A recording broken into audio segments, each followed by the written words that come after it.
Hi, I'm John Nodorf, Director of Government Affairs for ISSA, the Worldwide Cleaning Industry Association. And this is your update on the top 3 legislative and regulatory issues impacting the cleaning industry and how you can get engaged.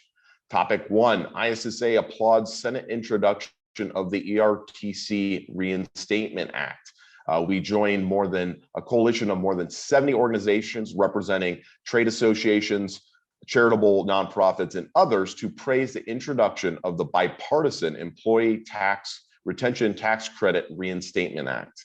We are urging Congress to move forward on swift passage of this legislation to restore access to this important tax credit for many in the cleaning industry.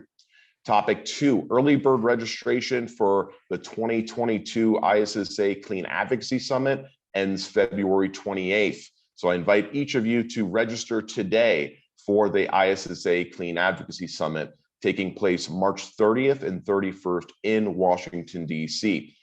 This is a part of National Cleaning Week, and it is the premier advocacy event taking place, and participants will get up to speed on pressing policy issues such as supply chain, ERTC, and tax credits for cleaning and other similar expenses. Participants will also get the chance to interact with lawmakers, congressional staff, and other Washington influencers. So please reserve your seat today as the spots are filling up fast. You can go to issa.com/clean advocacy summit.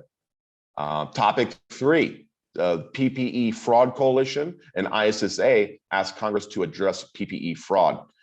We requested U.S. congressional assistance to address fraud related to PPE. The coalition sent a letter to the Senate Subcommittee on Consumer Protection, Product Safety, and Data Security ahead of their hearing on stopping COVID-19 fraud and price gouging.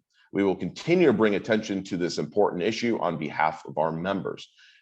This wraps up our Cleaning is Essential. 3 things you need to know this week. You can sign up to receive ISSA's legislative and regulatory e-newsletter by going to issa.com/take action and by becoming an advocate for clean today.